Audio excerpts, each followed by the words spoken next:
Welcome to the Heavy Spoilers Show. I'm your host Paul. In this video, we're breaking down Dawn of the Dead. Dawn of the Dead. Releasing a decade after Night of the Living Dead, this film saw George Romero return to the genre in what's pretty much become the movie that defined it. Regarded by many as the greatest zombie movie of all time, I think that when you think of films on the undead, then this is probably going to be the title that first springs to mind. Dawn of the Dead was really the movie that established zombie films as their own genre, and it paved the way for everything that followed it. Throughout this video, we'll be breaking down the hidden details and social commentary that make this film the undisputed king. If you enjoyed, please hit the thumbs up and make sure you subscribe for our videos like this every day. With that out of the way, thank you for clicking this. Now let's get into Dawn of the Dead. It gets up and kills. The people it kills get up and kill. Now after Night of the Living Dead became a massive success, Romero was hesitant to make another one. It sounds mental saying it today, but he didn't want to be typecast as just a zombie horror director. So instead of a follow-up to Night, Romero went on to make There's Always Vanilla, Season of the Witch, and lastly The Crazies, which all pretty much flopped. Romero then sort of faded into the background, feeling that he'd taken his shot and that it just didn't work out. However, he then teamed up with Richard Rubinstein to make Martin in 1977. It was during this time that Romero was invited by friends to tour the new Monterey Mall in Pennsylvania. Going through the walkways, seeing the shops, he thought it would be a perfect place to hold up during a zombie invasion. I feel like everyone felt that way as well, and I remember thinking the same thing when I went to the Metro Center as a kid. Even before seeing Dawn, I was just massively into Resident Evil, and just going through it made me think how good it would be for a place to hide out against zombies. So in a way, we both sort of invented Dawn of the Dead, I suppose. But you can take all the credit, Romero, I'll let you off there. Either way, with the idea in place, Romero began working on the script. Coincidentally, he also got a call from Italian horror director Dario Argento, who wanted to see if he was going to make another zombie movie. Romero told him about his idea for Dawn, and Argento flew him out to Rome to work on the script, with no distractions. He was also going to give Romero space and full creative control to make his movie. Romero finished the script in about 3 weeks, and they cut a deal under Argento which would help finance the film in return for rights to the European edit, which we will talk about more at the end. There's also a bunch of different versions of Dawn of the Dead, and I've actually got the 4K box set from Second Sight, which includes a theatrical cut, the extended Cannes cut, and the Argento cut as well. For this video, I will be working through the extended cut, as that's officially the longest version of the film. However, there is an unofficial fan edit called Extended Mall Hours, which combines all the footage and also the deleted scenes. But then I worry, like, if I do that going forward, if every breakdown I'm going to have to start doing all the fan edits as well, and all the supercut versions of stuff, with all the deleted scenes on top of it, and hit the point where I'm like, I've even made my own edit and I'm breaking down the heavy spoilers cut, which is obviously the best cut of the movie, of course. But as I'm sure you can guess, the Cannes cut was shown at Cannes and then cut down before wider distribution. Now, the original title for the film was going to be Dawn of the Living Dead, but Romero's writing partner on Night, John Russo, decided he wanted to make his own sequel called The Return of the Living Dead, which he did in 1985. So Romero dropped the living from the title to avoid any confusion about whether the two films were connected. I love how all these films stand on their own though, and you can really watch any of them without worrying about the others. That's seen right from the off, and we start the film with a close-up of a red grainy background. It sort of resembles blood until we pan out to see it's just some shag carpeting. This plays into how there's some horror mixed with the mundanity, and even a boring mall can be turned into hell. As we pull out, we also see a woman lying against it having a nightmare. This is one of our main characters, Fran, who we'll get into in just a moment. However, something I want to point out right away is how Romero frames Fran from the side. It makes her look like she's trapped in a box until we turn the camera to reveal she's lying against the wall. To me, this symbolizes the claustrophobic feeling that she and the other survivors will later experience once they find their home. In the end, they become trapped and realize it's not a safe haven, but rather a prison. This is also further played into the way Fran's using her coat as a blanket with her right hand across her chest as if she was wearing a straitjacket. This foreshadows how the isolation and false security of the mall will start to drive her and the other survivors crazy. Fran wakes up from her nightmare to find she's woken up in a nightmare situation, and thus the terror doesn't end. When we pull out, we also see a man asleep at the desk who somewhat resembles the dead. It's rare that we sleep in our clothes in a chair like this, unless you're doing like a 3-hour breakdown on a movie, but it gives us almost an unnatural feeling to the scene, almost like he's passed away. We then see that she works at a news station where everything is just exploded into chaos. Quick behind the scenes fact as well. The guy who shakes her is the brother of Chris Romero, who was the producer on Dawn of the Dead and later the wife of George Romero, who also both have cameos in the very next scene. Boop! While on cameos, I'll just throw this in here as well, but you can also find folk singer Vincent Vaughn, just in case anyone out there is a Vaughn head. Either way, we're thrown right into the middle of the zombie outbreak as two anchors argue about what exactly is going on. I love the way it just drops you right in, and they don't spend like 10 minutes explaining what's going on. With dreams, you often don't remember how you got there, and it's kind of similar to what we get with Fran. One of the anchors is a scientist and argues that the undead are no longer people and that they must be exterminated. The other argues the moral implication of people killing their own family members and neighbors, saying that we're forgetting all human dignity. While there are no zombies in the scene, it's probably one of the most terrifying as it showcases the collapse of society on a number of levels. The end of the world doesn't come at the hands of the undead, but our inability to stop fighting amongst ourselves. No one can find common ground, no one can solve what's going on, and this is why the zombies are eventually able to take over, because no plan of action is ever made or taken. This is also why Fran and the other survivors are able to escape, because they're able to decide on a course of action. As the two on-air hosts then argue over how to deal with the zombies, we then have the station manager yelling for them to keep the outdated rescue stations on the air in order to keep the ratings up. He just cares about the viewing figures. No one cares that the information will most likely lead to people's deaths. However, we see that Fran shows some humanity and demands they're taken down. Are you willing to murder people by sending them out to stations that have closed down? I feel like the scene also subtly sets up the film's central theme of consumerism and a capitalist society being what turns people into mindless zombies, which in Romero's world leads to society's collapse. We will talk a bit more in depth on this once we get to the mall, but in an extreme capitalist society where a person's life is determined by how much value they produce, people become alienated from their own human nature and others. For the station manager, all he's ever cared about is the ratings, because that's how he provides value. In having higher ratings here, his life has more value, even if the value destroys the lives of others.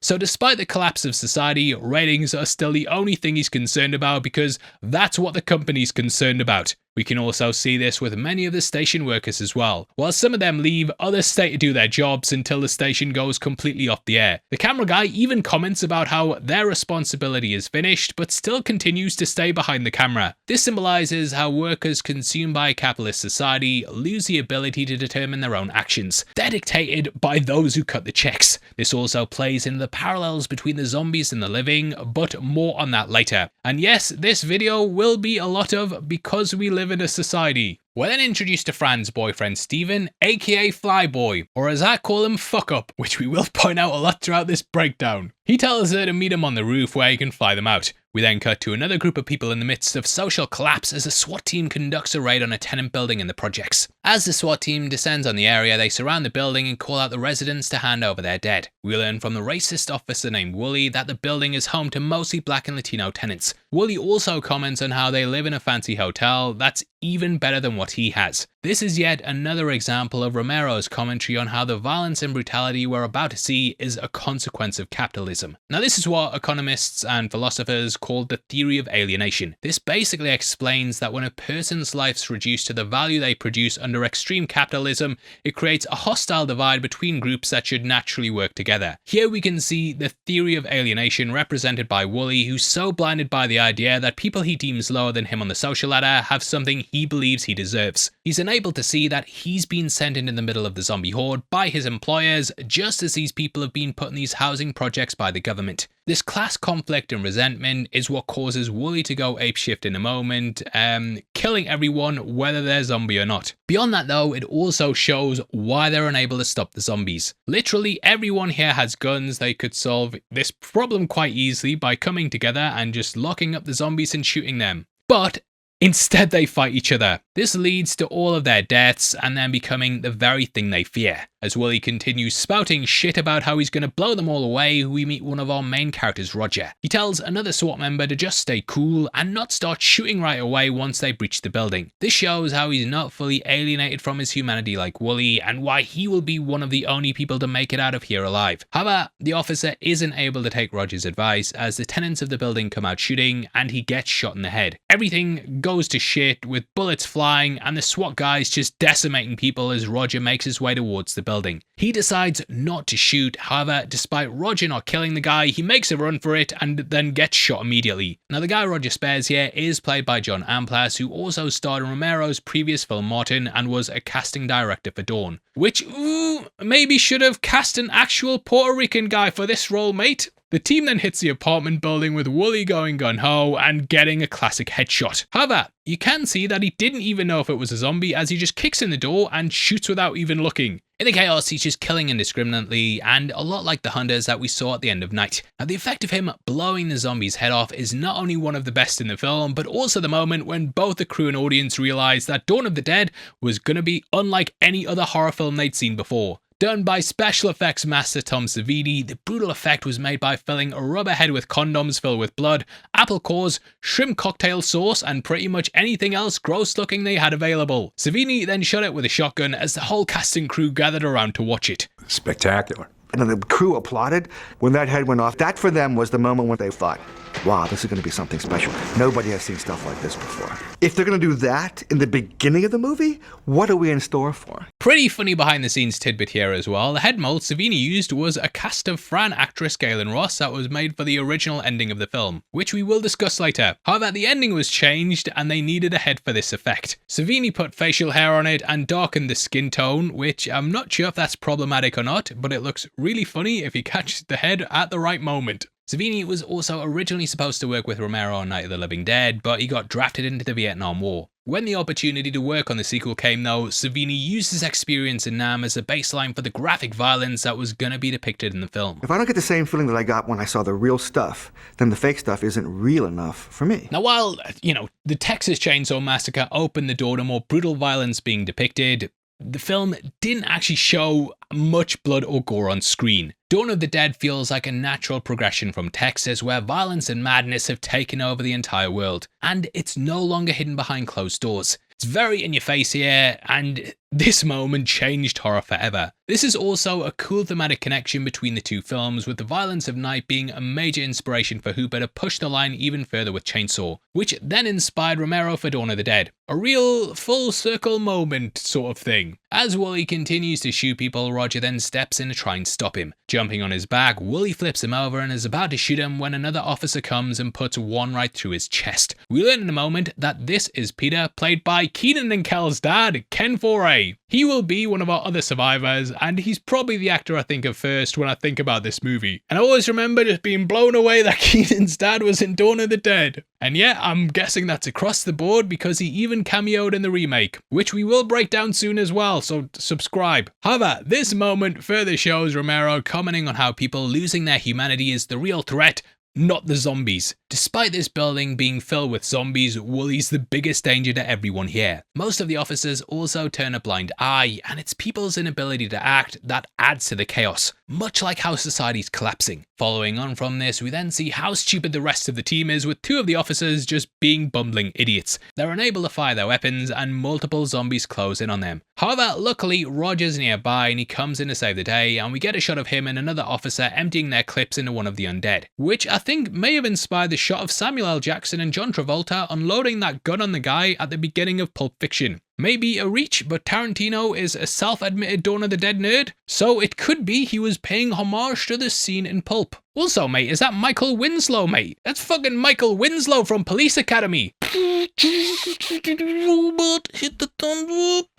Sadly, one of the zombies escapes the room and starts eating his wife after she comes to embrace him. In real life, the actor playing the zombie accidentally bit through the blood pack and chomped down on the actress's shoulder, and her scream was genuine. Everything's breaking down, and one of the officers that Rogers just saved shoots himself after he was nearly eaten, which is really fucked up, but also shows how the SWAT team's doing anything but helping these people. Now, I did wonder if this was Romero's comment on how lower income citizens and minorities are often oppressed by the people supposed to protect them. In 1968, while shooting night, massive protests erupted across America following Martin Luther King's assassination. This resulted in the police and National Guard being deployed in multiple cities across the country, claimed many lives and caused mass destruction, and there was, a major controversy at the time. There's even a little nod to Martin Luther King Jr. later on in the film in Fran and Steven's room. Hanging on the wall is a print of Romero Bearden's Martin Luther King Jr. mountaintop, which represents the challenges he faced. But yeah, the assassination of Dr. King and the protests that ensued were a major influence on Romero's films and his commentary on society, making this a fitting piece to be included. Romero depicts the SWAT team as incompetent, and we see they're just running around shooting people. Most of the tenants are people of colour as well, who are just trying to protect their homes. But the military just kind of weighed in and cost more lives than they saved. This also plays into why Roger and Peter are the only ones to make it out of this. They are the only ones shown protecting the community rather than using it as an opportunity to kill. Shaken by everything, Roger then goes to the basement, which is where he meets Peter. Roger assures him that he's cool and won't snitch on him for killing Wooly. In exchange for saving his life, Roger then shares a cigarette and tells him that a friend of his has a helicopter. He offers him a spot, but before he gets an answer, we hear something shuffling behind them. Now, though you initially think it's a zombie, it turns out just to be an old priest. This guy was actually a real priest that Romero met at the YMCA in Pittsburgh and cast him because he only had one leg. I'm not sure if that's true, but it creates a good moment of suspense as the uneven walk immediately makes us think of zombies. The old man then begs to let him pass as he wants to go and see his sister on the 7th floor. The script explains how the priest knows that his sister is already dead, but he's going to spend his final moments with her anyway. He then says that the people of the building are simple but strong, and that what little they have, they won't give up easily, including their dead relatives. Having read them their last rites, the priest leaves their fate up to Peter and Roger, saying that while the SWAT team is stronger than the tenants, soon the zombies will be stronger than them, and they must stop the killing or they will lose the war. The fact is, the zombies will win because they have just one goal and all work together towards that. That's something we see in the next scene, and we see as they burst through wooden boards and swarm the SWAT team. The SWAT team stupidly just opened the boards, and the zombies got them because of it, and it's an absolutely iconic moment and something that's just burned into my brain,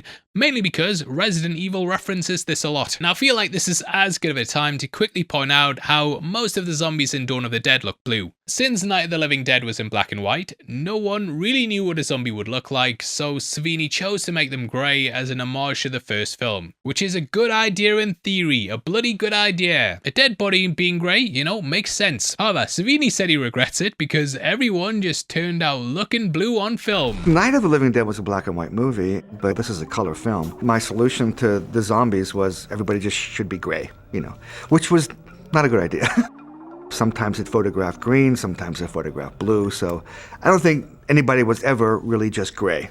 But that was a solution. We then see Roger and Peter make their way to the basement, where they're met by the grisly scene of the zombies being held in a cage. They're all huddled together, fighting over scraps and convulsing on the floor. Peter approaches the cage and reluctantly starts shooting, shivering with nearly every shot. It shows just how much this violence is affecting him and that he truly doesn't want to do this, but he knows that he has to. It represents how people often sacrifice their humanity because those in power over them tell them it's for the greater good. However, just as the priest predicted, we see that this only leads to further bloodshed and ultimately the shattering of society. As one of the last zombies starts crawling towards Peter, he then begins to cry and struggles to reload his gun. But Roger comes in and finishes the job. Now, while filming the scene, Scott Rayner, who plays Roger, got physically ill when walking into set. He told Romero how disgusting it was, and the director just smiled and said, "I know." Ken Foray, who plays Peter, also had a similar reaction, with him seeing all the zombie actors huddled together in a confined space, chowing down on human flesh. I was taken back by it.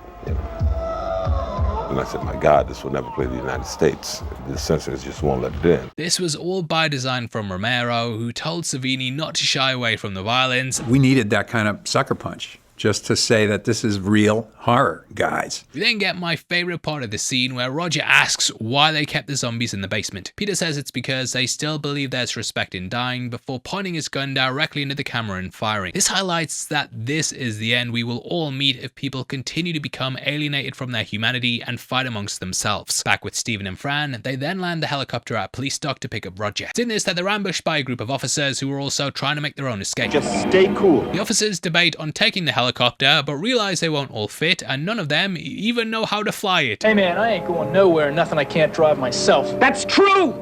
Something happens to him and we'd be stuck!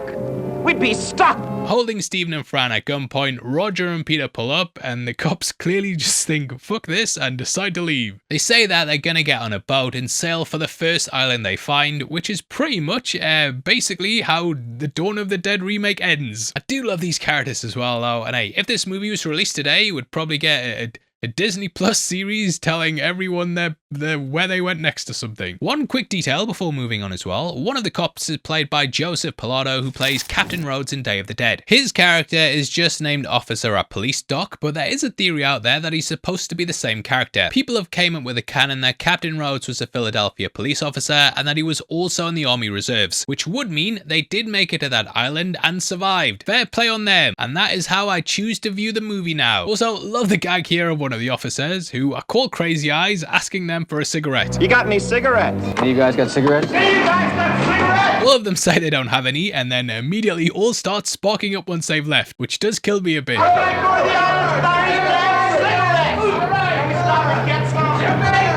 As they take off, we then see the lights of a skyscraper start to go out, and it just sums up that the city's fallen. We then see the gang aimlessly flying around as they watch people facing off against the zombies. Steven says the rednecks are probably loving the whole thing, which we see they totally are, as they're having a straight up party, crushing beers and posing for photos.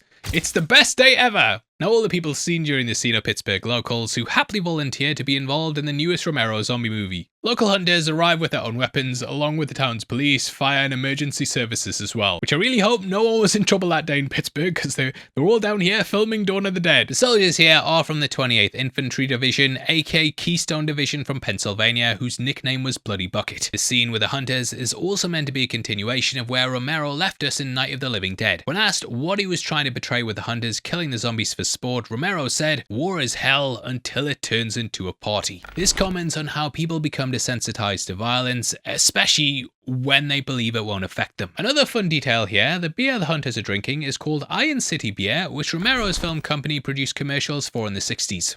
Show him what a man is. Drinking his iron, not a bunch of airheads sitting around on a beach.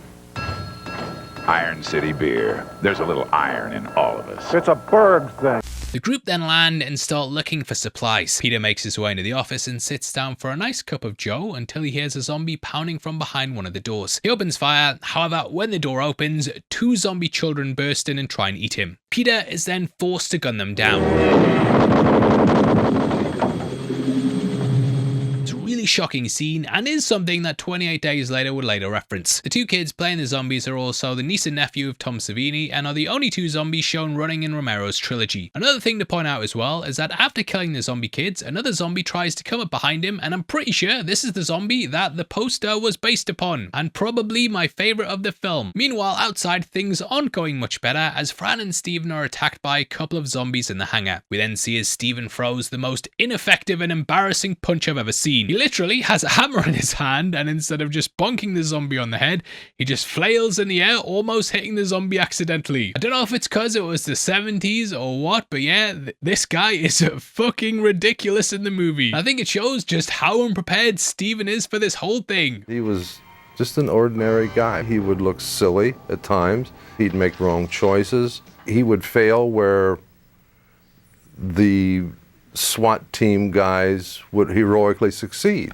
Which we see another example of this in just a moment when he tries and fails miserably to shoot a zombie. Roger literally pushes his gun to the side and one taps the zombie not once but twice. and just totally shits all over Steven in front of his bird. On a second watch, you can also see him nearly drop his hands in embarrassment, like, what the fuck? I absolutely suck. While Steven somewhat steps up later in the film, I think his character's a great representation of how regular people would probably act in a zombie apocalypse. While we'd all like to think we'd be the badass hero or a character like Peter and Roger in this kind of situation, most of us would likely be more like Steven and not really have a clue what to do, and flail our arms about when trying to hit someone on the head. Also, want to take this moment to talk about Fran, as this scene originally had her freaking out and screaming, but Galen Ross refused to do it. She wanted Fran to be a strong female heroine in contrast to Barbara in Night of the Living Dead. Ross told Romero that she wasn't going to scream, cry, fall down, or do any types of typical tropes that women in horror movies did to basically make them damsel in distresses. From this point onwards, Romero never asked her to scream again during the shoot, and even acknowledged that Ross sort of woke him up to the idea that it's not always necessarily the way to go with female characters. Pre-Sigourney Weaver, pre-Alien, where the woman was the protagonist, that hadn't been explored yet in horror films. After that, he never asked me to scream. Maybe he thought I couldn't, so why bother? Which I think Galen Ross deserves a lot of credit for, as this is her first project and she didn't actually really have any other acting experience. But she still had the guts to stand up for herself to Romero, who was a big deal director. Luckily, Romero was also a super cool dude and completely agreed with her. Now back to the movie, while this is all going on, Roger has his own encounter with the zombie while he's fueling up the chopper. Slowly he makes his way towards him and Roger goes for his gun but realizes that zombies are fucking stupid and just watches as he walks over a set of boxes to get the top of his head cut off by the helicopter blades. And I like to call this guy Megamind, as the top of his head is crazy big. The appliance that Tom had put together added about 2 inches or so to the top of my head, and he was able to build out around with a foam type of component. Then I sliced it in many sections and attached each section with varying lengths of black fish line. Laying in on the top of my head were 2 tubes, which ran then down my back and all the way down back through the bottom of the pants legs. And 2 guys behind the boxes with the hand pumps filled with the blood. And those were in place through the walking sequence and so forth. When I got onto the crates, the helicopter wasn't running at the time. The blades were animated in later, you know. I just handed that fish line to a guy and said, run. And when he ran with the fish line, Jim's head unraveled. And then we just pumped blood in through tubing up Jim's legs to the headpiece, spraying out of the head. That was it. That was a take. You can actually see the tubes attached to the back of his head when he falls down at 29:20. But yeah, fantastic effect. Also, love how Roger reacts to this scene as he just calmly watches it all play out, along with how easily he takes out the remaining zombies. This whole Anger scene really does an amazing job of showing us who these people are and foreshadows the fates they meet later. Peter is forced to shoot zombie children, symbolizing the hard choices he will have to make once things go south. Steven acts like a doofus and tries and fails to be heroic, and Fran remains level-headed as they're surrounded by the undead. And yet, it just foreshadows their dynamic once they get to the mall. As for Roger, we see that he's strong and cool under pressure, able and willing to take on the zombies himself. However, we do see later how this overconfidence ultimately becomes his downfall. After all the zombies are taken care of, Peter then confronts Steven about almost killing him with his horrible aim, and he points his gun straight at his head. Peter then tells him to never point his gun at anyone again and lets him shit his pants for a moment before putting his weapon down and helping him up. I just think it's so funny how much of a bitch they made Steven look next to Peter and Roger, especially as they're doing it right in front of Fran. I don't think you can ever recover from something like that. Peter also twists the knife even more when he helps him up and pats him on the shoulder like, it's okay little buddy, and then he's just like completely deflated. I would just fucking fly off without everyone else right there. Wake up, sucker. Back on the chopper, the group then goes back and forth on what their next move should be, but can't really decide on anything. So they just take off again, which brings us to the mall. Flying through the night and into the next morning, the group comes across a shopping mall and figures it's a good place to stop and rest. While Peter and Roger scope out the mall and look for a way in, Fran asks Steven why the zombies are gathering there, and he guesses that it's some kind of instinct. Why did they come here? some kind of instinct. This is the Monterey Mall in Pennsylvania, which was a fully functioning shopping mall during the entire shoot. Each day, when the mall closed to the public, the crew would begin filming at around 10 and continue until the morning. There were many instances of shoppers encountering zombie actors leaving the mall, which led to strange, terrified reactions from the locals. Besides that, Romero and the crew pretty much had free reign to do what they wanted on the condition that the production company was liable for any theft or damage. Which did happen, but hey, it all worked out. There are a few sets that weren't part of the actual mall, including the storage room the survivors hold up in and the gun shop we see later. Now, we have to take a moment to talk about Steven's line here about the mall, as it represents what Romero's mainly trying to convey. To Romero, consumerism turns society into mindless zombies, and we've been conditioned to believe that having all these material things brings value to our lives. With that in mind, zombies are the most extreme form of people becoming consumed by, well, consuming. Consumerism, you could say. Driven only by their need to consume, they lack any sort of awareness. This is why the zombies instinctively go to the mall, because when alive, the consumption of goods was the only thing that mattered, and now they're consuming as well. We can also see this is represented by the human characters in the film, who immediately go on a shopping spree once they arrive. They become consumed by the fantasy of having all the things they couldn't in their previous lives, which ultimately makes them all a prison, and their inability to let go of material things inevitably ends with them losing their humanity. This line by Steven was also meant to be obvious commentary by Romero on the dangers of unchecked capitalism. The idea of the mall itself, the moment we see it, the moment we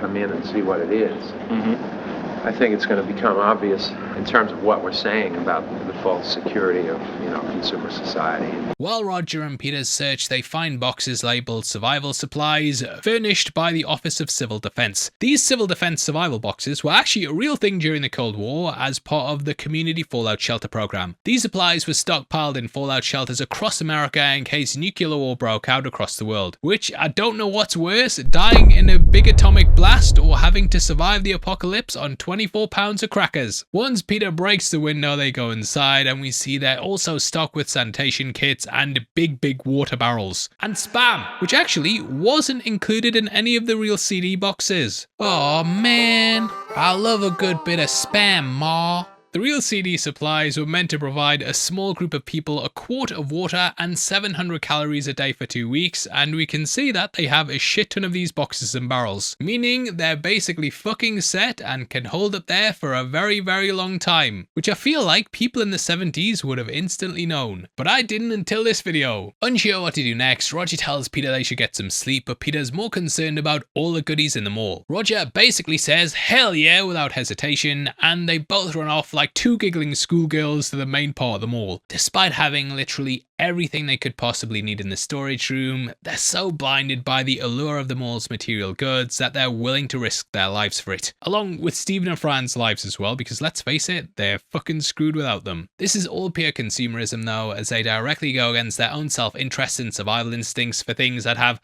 no real value in this new world. They have guns, like 1 million pounds of crackers, water, first aid equipment, and Spam! Don't forget Spam! There's also absolutely nothing they need in the main part of the mall, but they literally can't resist it. This represents how the mall itself and consumerist culture make people into mindless drones, driven only by their desire to have more things. Fran even warns them about this, being the only voice of reason and saying it's exactly what they're trying to get away from. How about they just say, shut up, here's a gun. Side note here, but watching this scene of Peter and Roger making their way down the hallway always makes me think of the annoyingly long hallway in Dead Rising that you have to run through every time you die, which is clearly an homage to this movie.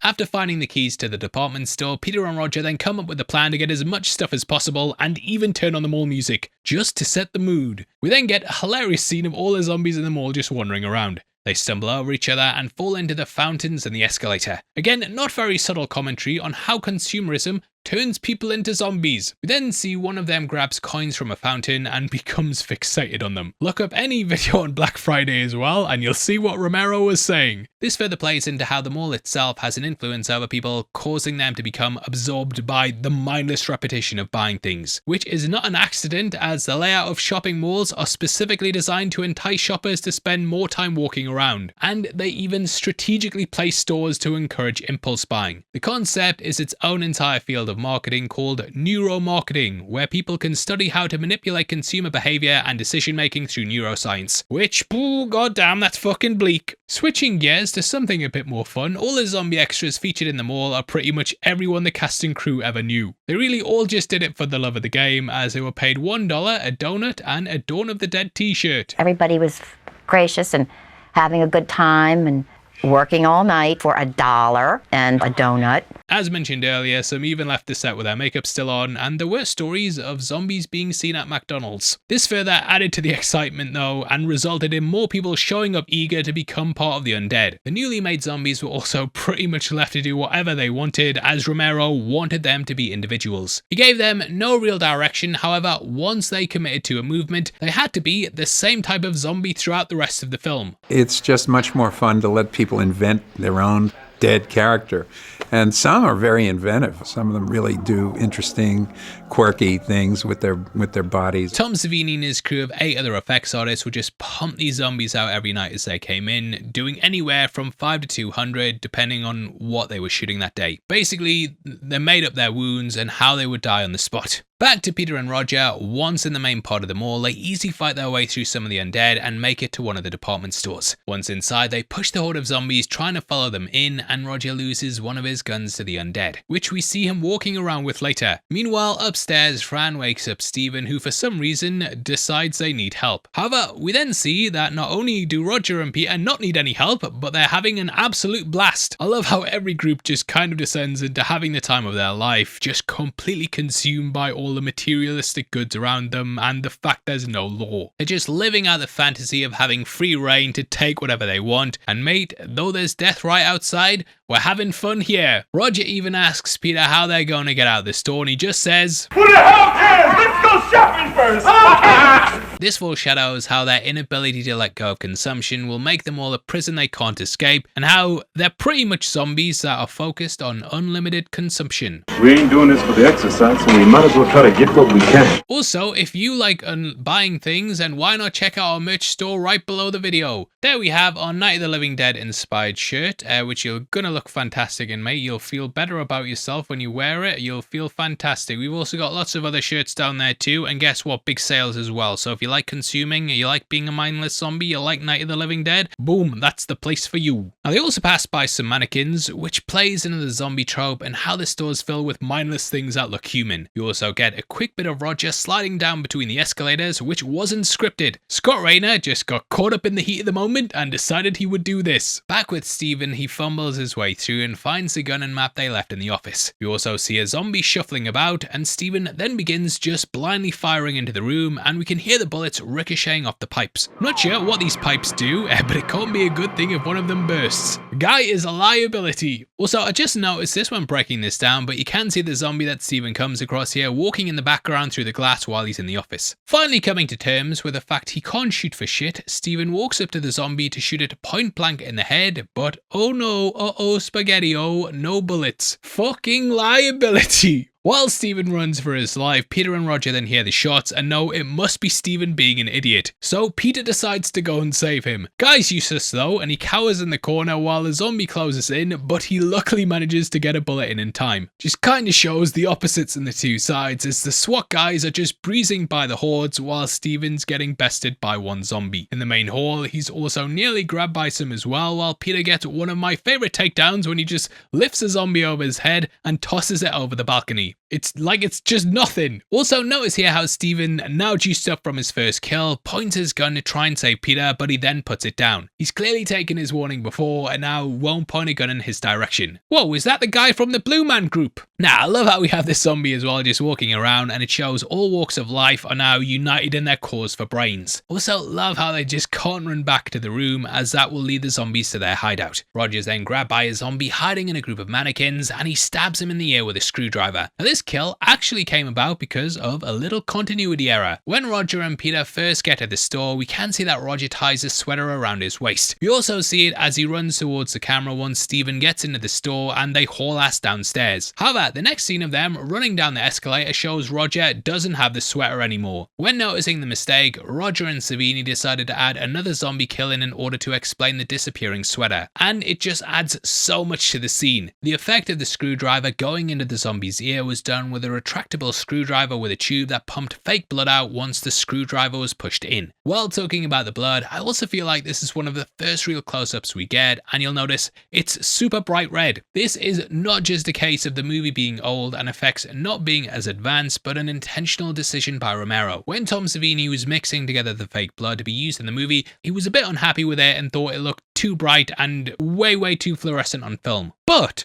Romero felt it was perfect because it matched the comic book style he envisioned for the film. And if it's black and white, well, that's because the video got age restricted by YouTube, and I'm not spending another $2,000 in 2 weeks making this video, getting all the editors together to work on it, paying staff just for them to shut it down over a 2-second clip. That is capitalism. Dawn of the Dead, in my mind, is much more comedic than it is scary. I don't think it's a scary movie. It's a comic book. It's a romp. With this underlying sense of society going to hell, I wanted to have that MASH-like effect of saying you can laugh and you can have as much fun as you want with this, but remember, there's something else going on here. You can also see in this store that a sign says after Christmas clearance. This is because shooting at the mall took place during the Christmas season, which halted production for about 3 weeks to get all the decorations out and not disrupt the shopping season. But I guess they forgot the sign. When they're safe and sound, Peter then kind of celebrates and is just high off the adrenaline of being so close to death. And hey, for as much as I've been slagging him off, he talks about an access route to their room by going through the elevator. This will mean they don't have to leave and can just hold up in the storage room and then drop in any time they want. Meanwhile, back downstairs with Fran, we see that Dr. Manhattan has discovered the door leading to the storage room. This subtly shows that the zombies are somewhat aware rather than just completely mindless zombies. It's something Romero explores more in Day of the Dead, with the seeds for that kind of being laid here. That's some nice tension to the scene though, as we worry if the guys will make it back in time. Just her trying to barricade the storage room and her desperately fending it off, it all really adds to the tension. The light drops out and we get a strobe effect as well. Yeah, really nicely put together. The guys also resist shooting because it will just draw more zombies up there. Also notice how when Steven comes to comfort Fran, the first thing he mentions is that all the stuff they got and how terrific the mall is. You should see all the great stuff we got, Franny. All kinds of stuff. Well, this place is terrific. Like he doesn't even ask her if she's okay. This is another example of how the mall's seducing them and that these material things provide them with a false sense of safety. This foreshadows how their inability to escape the power of consumerism will inevitably lead to them becoming zombies themselves. We can also see this represented by Fran's reaction as she's just terrified and isn't even listening to what Steven's saying. This is because she didn't go down into the mall part like the others and she's yet to succumb to its materialistic influence. This is also highlighted in the next scene where they sit around enjoying the spoils of their shopping spree while Fran still wants to go to Canada. So I guess we forget about Canada, right? Nobody cares about my vote. Fran, I thought you were sleeping. Steven, I'm afraid. You're hypnotized by this place, all of you. It's so bright and neatly wrapped, you don't see that it's a prison too. But she changes her mind as soon as she gets her own shopping spree. It's also here that we learn that Fran is 3 months pregnant, and while Roger suggests that they should leave in case she needs a doctor, Peter assures them that they can deal with it and that her being pregnant doesn't change anything. We then get a kind of fucked up scene of Steven and Fran debating on if they should abort the baby, which Peter knows how to do for some reason. But what I do have are a very particular set of skills. Why? I do wonder if it's going to be something that's really dark. This likely inspired the pregnancy plotline we get in the remake, but there we saw as it went to the extreme in a completely different way. Steven also rationalizes staying by saying they would never have enough fuel to make it to Canada. They'd have to stop and would run into people or worse, and thus this is the safest place to bunker down. And I can't imagine being in that scenario and making the same decision. But it does contrast what he said when they first touched down on the mall, and he was the first to suggest they leave immediately. We can also hear the radio in the background talking about the various ways that people are trying to stop the zombies around the world. Nevada's even been spraying chemicals, but it's affected the humans more than the zombies. It again shows that no one can really get on the same page about how to address the problem, and that they're only making things worse. This is by a guy with an eye patch who is played by Richard France. He cameos in a couple of Romero's films, such as being a zombie in Night of the Living Dead, and also as Dr. Watson Romero's The Crazies. We then see some more shots of the zombies wandering aimlessly around the mall as a news program continues talking about how they aren't human and that they must be destroyed without emotion. There's some fun moments here too, and we can see a kid hitting hockey pucks back and forth on the ice rink, which I think is just a cool detail showing how the zombies still have some memory of their lives. We also see a woman zombie grabbing a mannequin and inspecting it to see if she can eat it. But yeah, on the news the dude's just a government pundit, so we don't really get any backstory on him, but I do have a theory time that he lost his eye fighting off a zombie,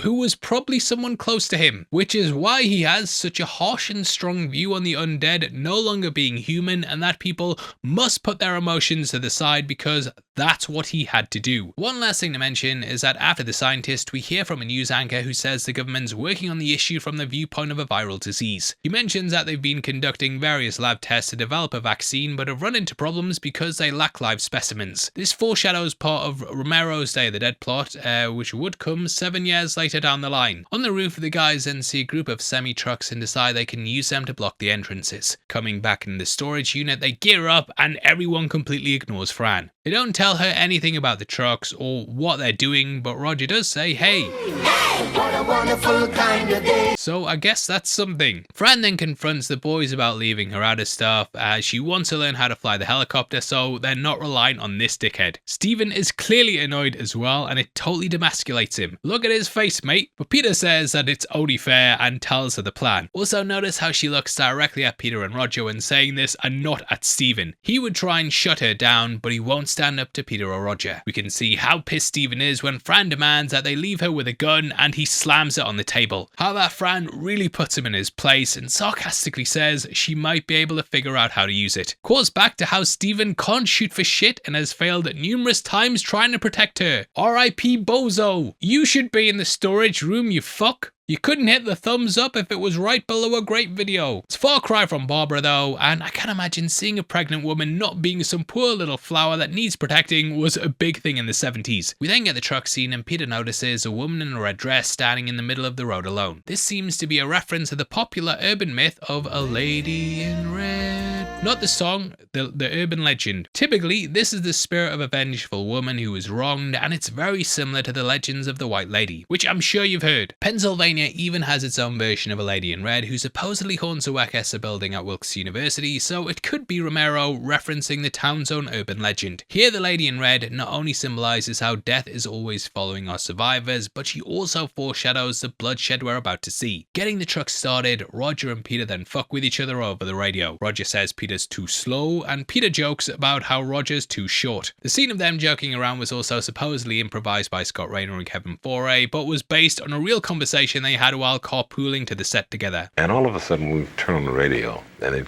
they have the song Short People.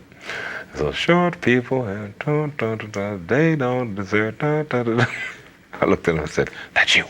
That's you. That's that song that you. They also take another shot at Steven saying that he could have just stayed on the roof with Fran. You fucking gimp. Also love the cartoony ass music playing while they're driving the trucks around trying to gather up the zombies. Roger is just having the time of his life and not showing any urgency or care that this situation could turn bad really fast, which it does. He does somewhat seem to have a moment of realization though when one of the zombies touches his face and his smile suddenly drops. However, he brushes that to the side and then gives a yeehaw! Ride 'em, cowboy! I think when the zombie touches his face, not only does Roger remember the danger they're in, but also it causes him to remember his humanity for just a moment. That's been slowly slipping since coming to the mall. At the beginning of the film, Roger is visibly shaken by the violence around him and seeing the zombies in the basement. Here, Roger not only has no problem taking the zombies out, but he also takes pleasure in it. I feel like despite it being a dead person's hand, when the zombie touches Roger, it breaks the mall's influence and he recognizes that the zombie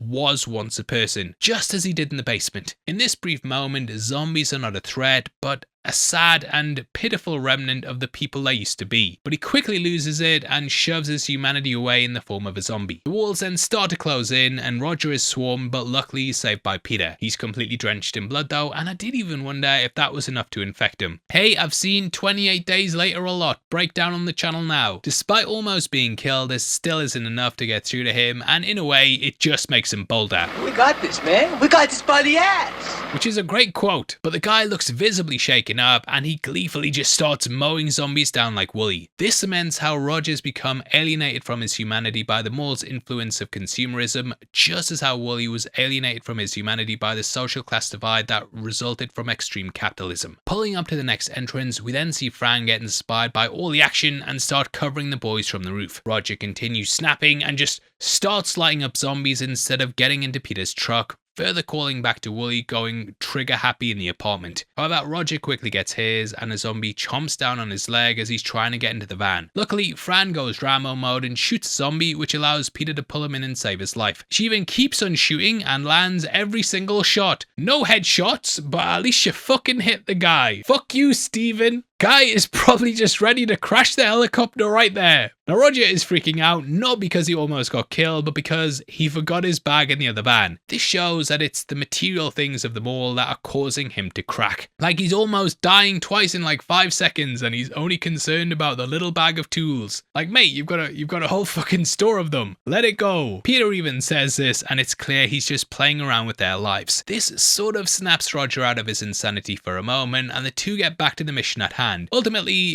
it's the need for the material item though that gets Roger and he's bit while going back for the bag. Fran just unloads as they drive off, and though the mission was successful, it has come with a cost. Also, like, what exactly was Steven's job here? Not once does he alert anyone to the zombies gathering around them. You're fucking useless. Back in the safety of the storage room, Fran then patches Roger up while Peter and Steven come up with a plan to get back in the mall and get more guns. Peter grabs an expensive rifle, saying how it's a crime that the only person who could ever shoot a rifle like that is someone who could afford to buy it. And yeah, I don't know what you're laughing about, Steven, but it shows how the mall allows them to live out their fantasies of the upper class, giving them access to all the nice things they couldn't afford in their previous lives. In the end though, it just traps them in this materialistic life. We're coming,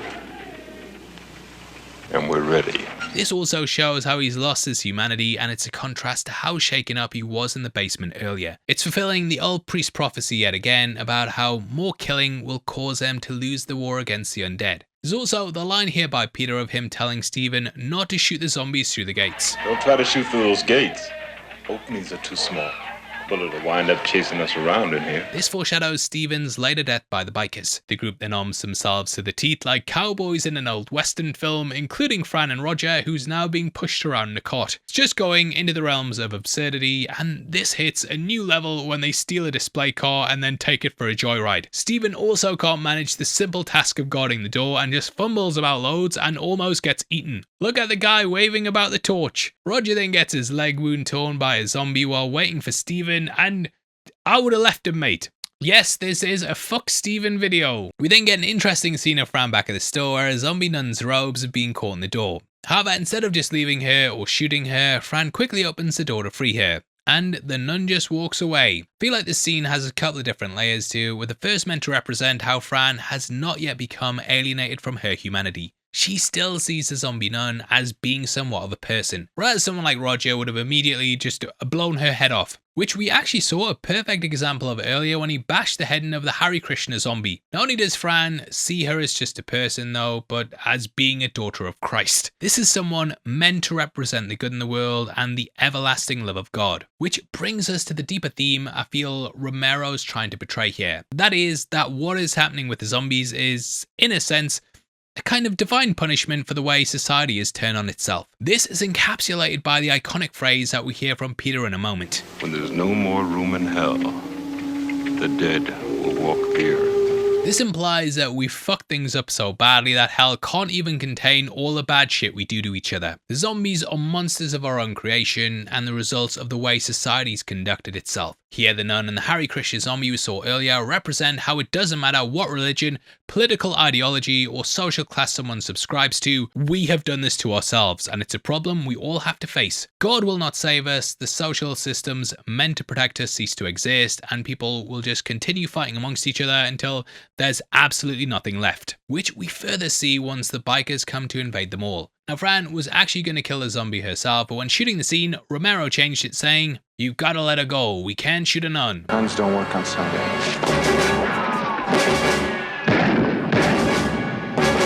The fact she's still got a kind side to her ultimately is shown when a zombie comes in and sits with her, and that's while the guys are off shooting and killing, but these two are just finding some commonality in chilling. And I'm not a rapper. After their killing spree, the group then stands on the second floor balcony overlooking the carnage, and Fran can barely stand to look at it. Back in the storage room, Peter predicts that looters might roll through here one day, and they need to make a fake stairwell so no one goes back there. We also see Roger is looking a little rough. Fran then tells them how the infection in Roger's legs is spreading, and Peter mentions how he's seen a couple of people who've been bitten by zombies, and none of them have lasted more than 3 days. We then see Roger convulsing and starting to become delirious. He's sort of rattling off about how he used to be the best football player in high school. Despite Roger deteriorating, they still wheel him out to be part of the group though, as the rest of them create the fake wall. And they just kind of don't want to leave the guy on his own, which I do appreciate. They also round up the zombies and put them in a freezer next to a bunch of food, which I don't know. I get that it's cold and will stop the bodies from rotting, but I don't think I'd want to eat that tomato next to a dead zombie. Also, I feel like there's a bit of symbolism here of how Peter drops a zombie right next to a bunch of packaged meat. It shows how they view the zombies as no longer being human and are just dead meat. Now, we have talked about how the humans and zombies are not too dissimilar, and the zombies also now view us as meat as well. And Romero is a genius. Steven and Peter straight up rob a bank even though cash is useless.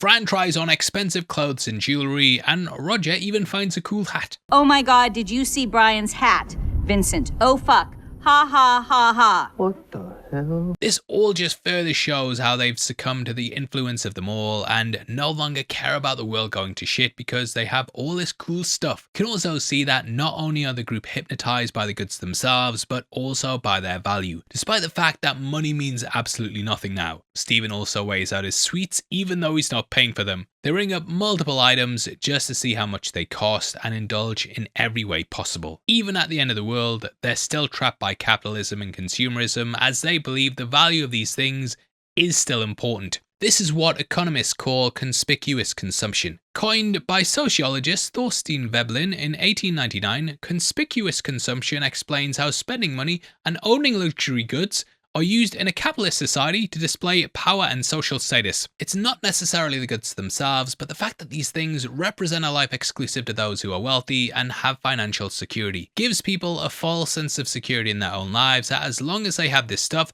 they can attain the same type of social status and security. Here, despite there no longer being a civilization, the survivors still believe these items have value and place them in a different class, above the rest of the chumps outside who have nothing. This parallels how those in power in a capitalist society hoard their wealth and leave the lower class to fend for themselves at the bottom, with the survivors literally being positioned above the zombies on the second floor, looking down on them throughout. We then see the group continuing their day of fun at the arcade and get this weird moment of Roger tweaking while playing a racing game. As he's playing the game, the screen goes blank for a moment and he sees his reflection and then the screen comes back on. It's all red and abstract like he's driving through 2001: A Space Odyssey. Feel like this is meant to show Roger's mind slowly deteriorating into a zombie, with the endless tunnel of red being a zombie's endless hunger for flesh. This is further emphasized by the droning sound of the car's motor that overtakes the fun melody of the arcade. After clearing out the zombies in every store in the mall, the group then looks down at the new sanctuary from the second floor balcony. Wearing fancy coats, they watch as the zombies outside pound on the glass to get in. This shot is a direct callback to the one we just saw of them looking down at all the dead zombies, armed to the teeth like cowboys.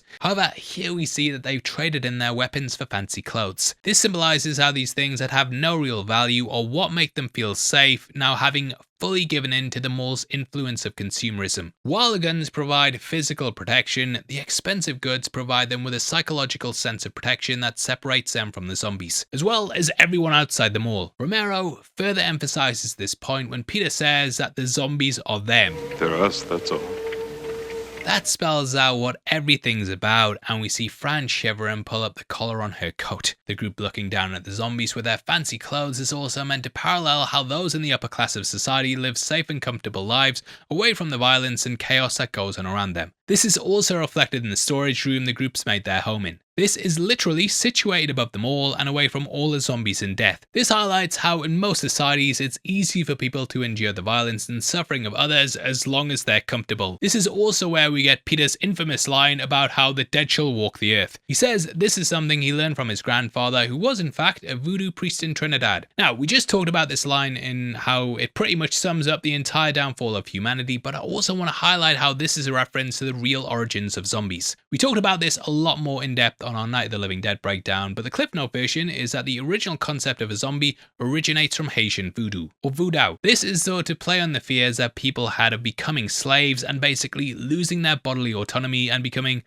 like a zombie. This was then twisted to be something more supernatural in the 1900s when the US occupied Haiti. The Americans then heard of their culture and stories of the Haitian zombie, and it appeared in stuff like William Seabrook, The Magic Island. Night of the Living Dead was the first film to take the zombie away from the ignorant representations of voodoo though, but even today there's still a lot of prejudice around the religion. Back in the storage room, Roger is fading and he says, I don't want to be walking around like that. He basically gives his consent to get shot, but swears that once he goes, he's gonna try not to come back.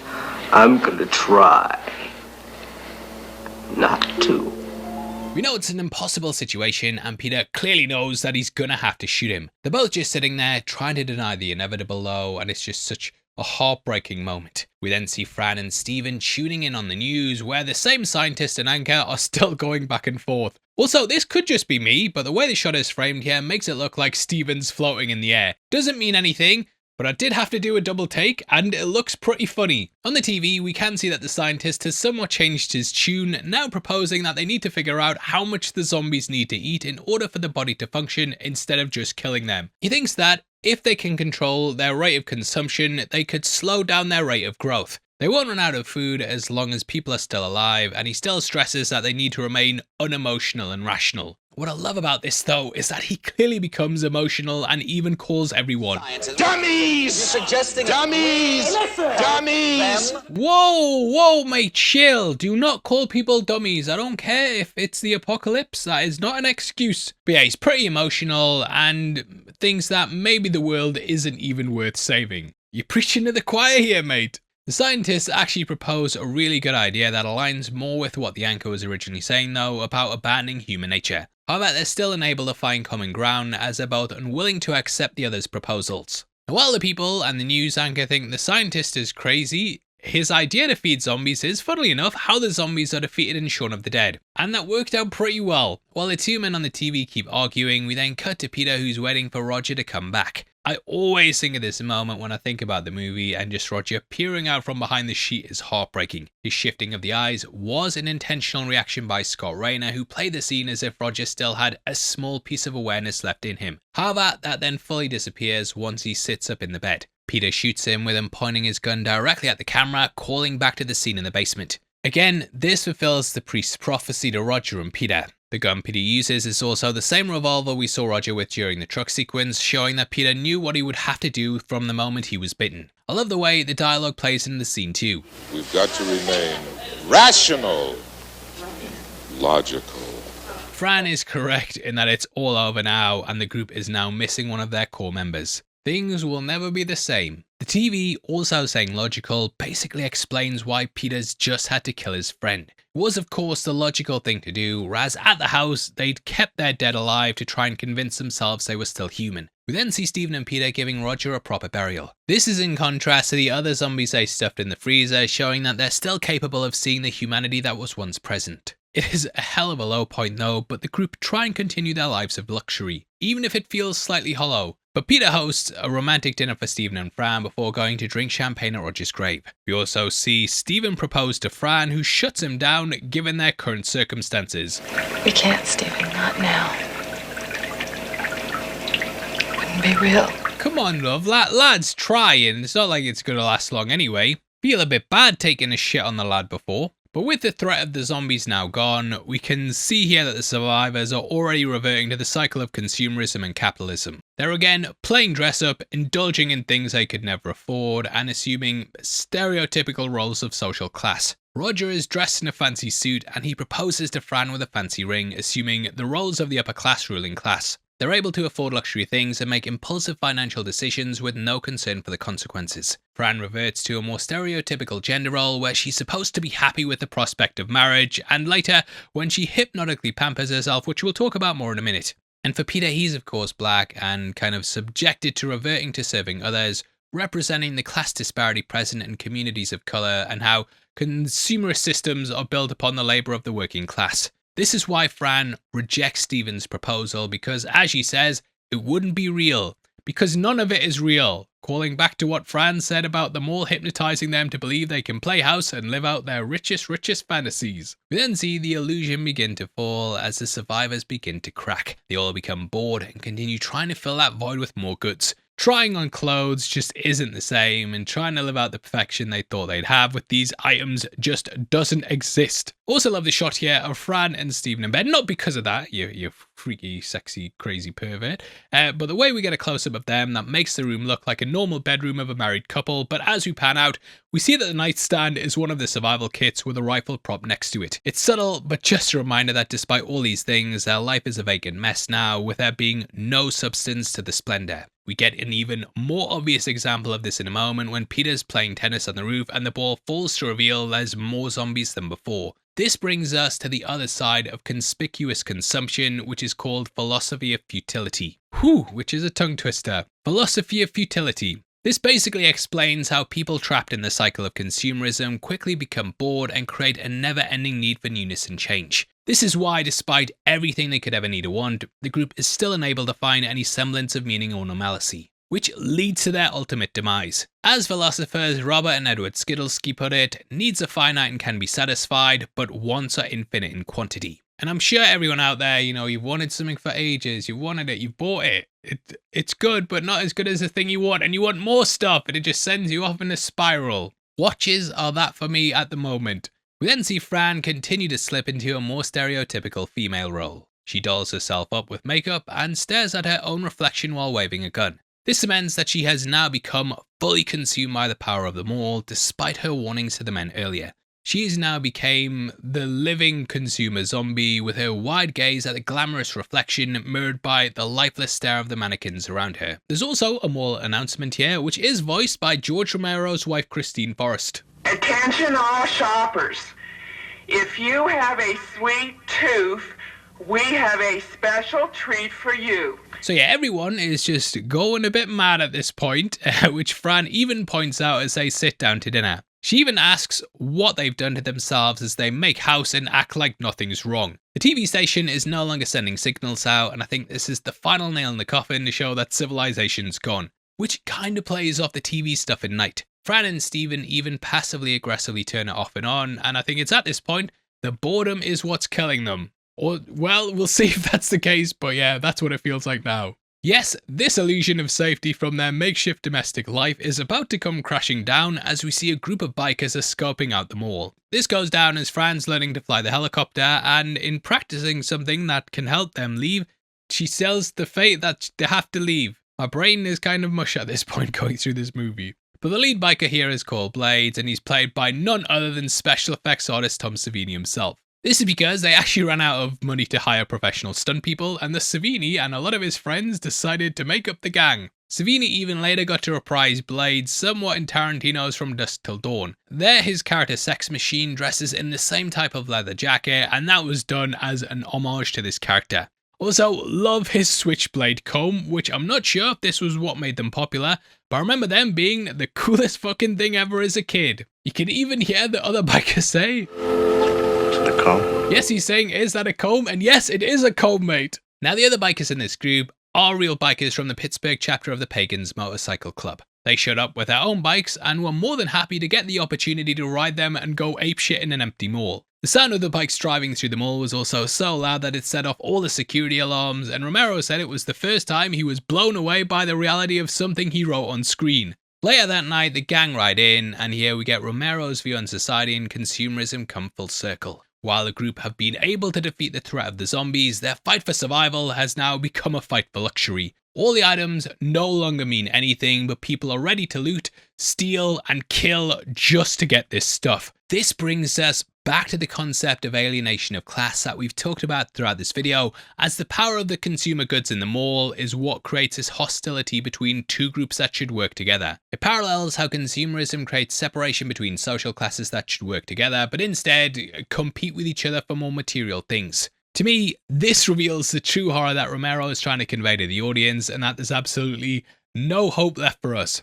We have become so alienated from one another through consumerism that our humanity is completely gone and there's no way to escape. The zombies will always win because, as Peter says, They are us, and we will never be able to stop consuming each other, whether it be through capitalism or becoming flesh-eating ghouls. And goddamn, for as fun as this movie is, Romero's view on the world was pretty fucking bleak. And I only wish he wasn't so fucking right. Whew, okay, let's get back to the biker scene and talk about some fun behind the scene details. As Steven and Peter gear up to shut the gates of the mall, we see Peter's been wearing Roger's ring and he tosses it on the ground with a stack of money and a watch. This highlights how he's letting go of material things in order to face a threat at hand, and this is what will ultimately save him. We then see the bikers drive up to the mall and just start blowing shit up with grenades, which totally obliterates one of the zombies. Here we're seeing the death of Boris, who was the only stunt dummy they had on set and was used for pretty much every effect up until this point, where he unfortunately didn't survive the explosion. Rest in peace.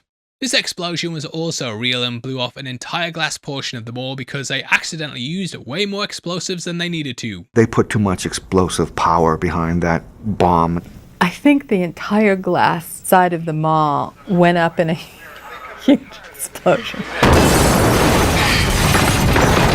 We then see the bikers just going absolutely nuts, lighting up zombies, smashing them with sledgehammers, smashing the thumbs up, and beating the shit out of everyone. Now I know zombies are supposed to be monsters, but honestly, felt kinda bad for them here. Similar to how they were presented in the basement at the beginning, they just seem weak and defenseless, especially compared to the heavily armed bikers. Now despite all their preparation, the bikers easily break the locks of the doors and ride straight through the mall. However, Peter realizes that they're not coordinated at all and figures the zombies and them will just take care of each other now that the doors are open. He tells Steven to just hold up on the second floor and wait for them to fight it out, and to be honest, trusting Steven is a bold strategy, Cotton, but let's see if it pays off for him. The bikers then indulge in their own shopping spree, grabbing everything and anything they can get their hands on and just generally fucking around. We also see the power of consumerism fully on display here as the bikers grab all the expensive and useless stuff. Even like straight up robbing a zombie of her jewelry, which is crazy. Again, there's no care whatsoever for the zombies or even the other survivors I know are somewhere in the mall. They don't even attempt to grab anything useful like food or supplies, it's just useless things that they don't need at all. This is perfectly represented by the ridiculous pie fight they have with the zombies at the height of their shopping spree. Romero basically just added it in for shits and giggles, but I think it sums up how stupid the group is. They don't care about surviving clearly, just grabbing more shit. This sequence was also shot handheld by both Romero and photography director Michael Gornick, with both of them just running around and shooting the bikers as they ran around the mall doing crazy shit. They lost all communication during the chaos of what was being shot and basically just had a bunch of footage of these bikers going mental, which Romero then spliced together. The scene is just ridiculous, and it further highlights how the zombies aren't really a threat at all, but the wild indulgence of consumerism is what will ultimately seal their fates. Steven succumbs to it as well right now as he goes against Peter's orders and opens fire on the biker gang, even whispering, "We took it. It's ours." He's unable to let go of their material items and Steven has fully given in to consumption. Ultimately, this seals his fate and he becomes a zombie driven only by consumption. It's in contrast to Peter, who left his possessions behind, doesn't mind being robbed as long as he doesn't give his position away, and in the end, this is why he lives. Peter survives because he resists fully losing himself to the illusion of the mall and doesn't open fire or give himself away. Steven does though, and of course, as always, he still can't hit jack shit. It just leads to a shootout, but Peter does manage to hit Savini, who flies through a window on his bike. This is a stunt that almost caused him some serious injuries as they made the fake glass way too thick and he said it was like running through a brick wall. He's later shot by Peter for good and he goes out in another stunt that apparently almost killed him. You son of a bitch. Things continue to get more chaotic as the bikers begin to loot everything in sight and Steven tries to make his way back to the elevator. He goes up there to crawl into the ventilation system, however the bikers easily find him and he gets shot in the arm. Steven! Oh no, not Steven! Oh, I'm so sorry, mate. So sorry. Always feel so bad for him seeing him get hit and then just quivering in pain. But with Blades taken care of, the rest of the bikers decide to haul ass out of there and Peter's able to take a couple more shots. This includes a dude with a bowl cut / mullet that I'm guessing Quentin Tarantino convinced people was him when he worked at a video store as part of some weird acting exercise he wanted to do. They were probably just entertaining him, but who knows if that's true. I bet Paul Dano could have convinced them, no way. Boom, got you, boom, fuck you. We then see as it's dinner time as the zombies who've been flooding into the mall start chowing down on the remaining bikers, along with the fresh bodies Peter's just left behind. It's just a pure bloodbath. One dude gets his intestines ripped out and another dude gets his arm ripped off while he's got it in one of those heart rate machine things. Which is a really funny one, because like we saw him fucking around with it earlier and then we see him getting the thing again for no reason, like when there's zombies surrounding him. Like, mate, he won the Darwin Award there. Just so fucking stupid. Now, for the intestines, Savini conveniently lived next to a slaughterhouse and he used real pig intestines for this scene, which were then thoroughly washed before being smashed up and ripped apart by the zombie actors, who were apparently psyched about it and fought over who would get to eat what. $1, a donut, and some pig intestines. Hell of a night for the boys in Pittsburgh. This is kind of one of those shots, though, where they've done it and done it and done it over and over and over in lots of movies, and every time improved on the effect. I think there's one in Day of the Dead, and also, off the top of my head, one in Shaun of the Dead as well, but it's just one of those things that shows how far the makeup technology's come. Meanwhile, Steven is bleeding out in the elevator and he tries to catch up to the shaft to meet up with Peter. However, he doesn't make it very far as a horde of zombies come rushing through the door and start tearing him apart. Rest easy, flyboy. You can't fuck up anymore. As Peter listens to Steven getting eaten from the vents, he knows he's a goner and dips out to go and get Fran. But wait! Somehow Steven is still alive and he tries to fight off the zombies making him lunch, even getting himself a few headshots in the process. Unfortunately though, it's a little too late and Steven picks up a couple more bites before again being left in the elevator to bleed out. We also see that Peter hears the shots while going back to the storage room and he debates on going back for Steven, but ultimately he decides to leave him to his fate, which is the logical thing to do. When Peter gets back upstairs, Fran immediately knows that Steven's dead, but Peter says he could make it and that they'll just wait and see. We then cut to later that night and Fran's ready to get the fuck out of there after not hearing from Steven for a couple of hours. However, Peter holds steady by the stairs and we see that the mall is now fully infested with zombies again. It's here that we see that, even in death, Steven can still fuck up the plan as he emerges from the elevator as a zombie and immediately heads for the door leading to the storage room. Fuck's sake, man, Steven! But yeah, all jokes about Steven aside, I have to say that David Emge is easily the best zombie walker of all time. Like, his walk's incredible and he absolutely nails this entire thing. The way he's slumped over to the side and his one leg's all twisted, it's like the gold standard of zombie walks. The triangle or whatever it is. A detail I love here as well with Steven Zombie is how he still has his gun wrapped around his finger and we see him dangling it the whole time. Now I think being a zombie must just make you completely unaware of things and he doesn't even realize it's dangling, or it could show that he can still remember things that were important to him when he was alive. It might even symbolize how even in death, Steven's unable to let go of his material possessions. Him going back to the room of course also plays upon how zombies return to where they connected to, which is such a smart way to play off something that's been constantly told to us throughout the movie. Whether it's the tenants at the building wanting to keep their loved ones there even though they're zombies, the zombies returning to the mall, or even Steven going back to his home, everyone goes back to what they cared about in life. We then see that Peter probably should have listened to Fran and gotten the hell out of there as zombie Steven breaks through the fake door and leads the other zombies upstairs. Peter then tells Fran that she needs to leave him behind as he doesn't really want to go. I don't want to go. I really don't. Now when I first saw this, it did kind of confuse me to be honest, but there's a couple of different ways to read this. The most likely, and the one that I now lean towards, is that he realizes that it's just all hopeless and there's no point in even searching for somewhere new. No matter what happens, even if they make it someplace perfect, some gang or even zombies can just roll through and fuck it all up. It calls back to what the priest told him at the beginning and how more killing will only result in the zombies winning the war. In this moment, Peter realizes he was right and decides to stop fighting and contributing to the destruction of the world. This could also be seen as Peter reclaiming his humanity as he's willing to sacrifice himself to save Fran. Ken Foray to me is really the anchor of the whole film and he has countless unforgettable moments, but the way he delivers this line has just always stuck with me. He's not frantic, afraid, or even heroic. You can see he's calm, almost whispering, and while he's not psyched about what he has to do, he's just accepted it. Just a fucking masterclass delivery. Fran thinks he's insane, but doesn't get the chance to try and convince him as Zombie Stevens made his way upstairs and he bursts into the storage room. However, a detail I love, and one that you really need to notice, is how he closes the door behind him when coming in. This shows that he still has some memory of when he was being alive, and it's just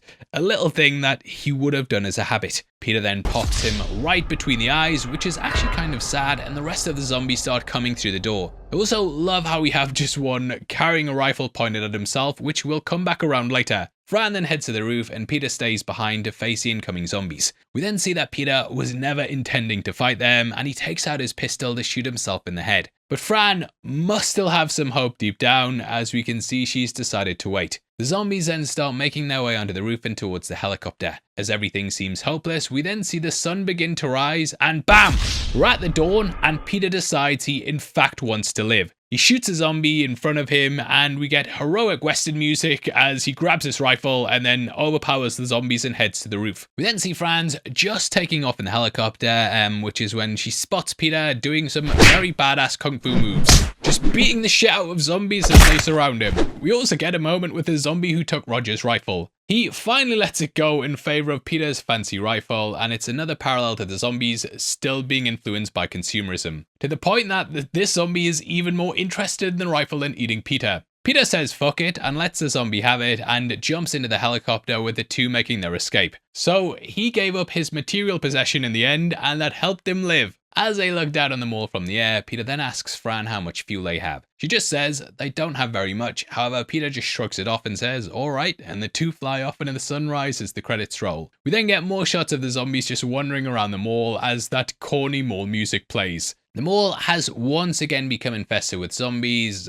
despite all the events that transpired, and we're basically back to where we started. Now, malls were of course the cutting edge of society in the 70s, and they were this new thing that seemed like it could go one of two ways. Either they would help businesses thrive, or we would become trapped in an area purely built to consume. And maybe they did a bit of both. But it parallels the beginning of the film and symbolizes that no matter what the humans do, this inevitably will be the end result. We are too self-interested and will tear down what others have or refuse to share it if it gets us further. Even them refusing to share a cigarette at the start of the movie, it just all perfectly builds into this theme. What happened to the pair is of course left ambiguous though, but let's say things aren't looking good. The helicopter has barely any fuel and Fran is about to be heavily pregnant.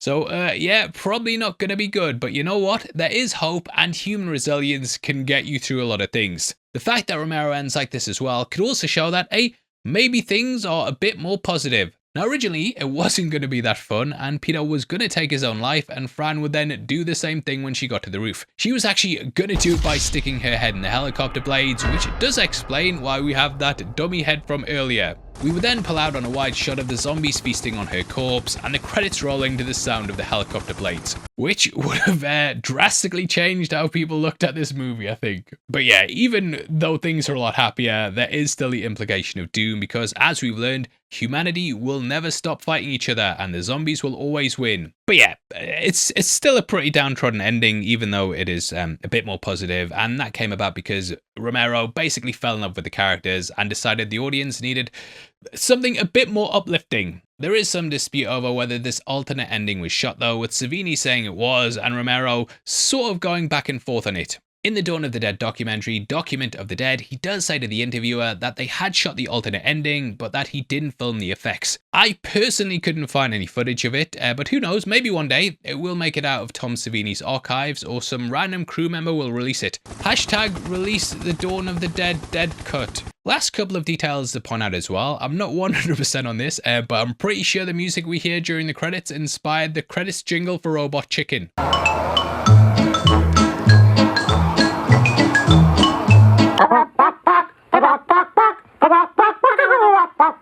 I mean, it's basically identical. The song concludes with an abrupt stop though, and we end the credits with the somber sound of church bells. And whoo, what an ending! So let's break this down just before we wrap up here. So like we've talked about through this entire thing, this comes back to the alienation of humanity. Peter and Fran are the only survivors because they were the only ones to maintain their humanity and resist the power of consumerism. While both Fran and Peter did indulge in the spoils of the mall, and even to the point they became hypnotized by it, they were able to escape its power by letting go of their fancy things. Also, notice that during this entire ending fight sequence, the only zombie Peter kills is the one that's a direct threat to him.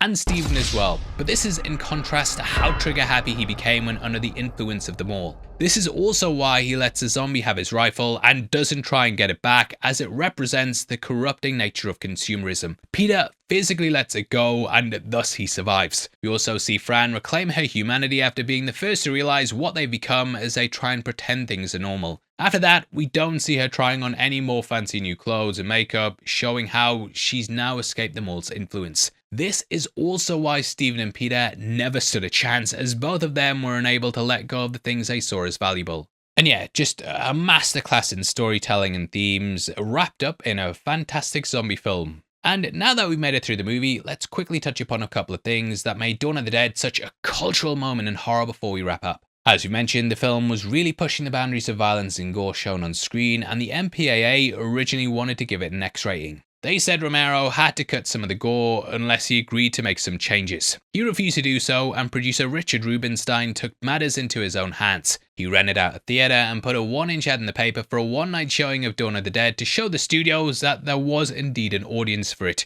Sure enough, people swarmed to the theatre and went fucking nuts. Luckily, someone from United Film Distribution was in the audience that night, and they made a deal with Richard on the spot to distribute the film. Romero was able to convince them to release it without a rating, with a disclaimer that while there was no sex in the movie, no one under 17 would be admitted due to the violence. Which Romero did worry would hurt the film, but in fact it made people want to see it more. However, Romero still felt that it somewhat limited the initial success of the film, as they couldn't advertise on television or certain newspapers. Despite the problems in advertising though, the film was an instant hit. People lined up around theatres, threw up, passed out, and overall it was just a crazy cultural moment. And this immediately cemented itself into horror history. Again, there's also a couple of different versions of the film, as Argento had full control to edit the European version of the movie. He cut out a lot of the film's comedy and comic book elements to make it more like a pure horror film, and renamed his version Zombie. This also included the film's score, with most of the cheesy bull music replaced by more serious dramatic themes.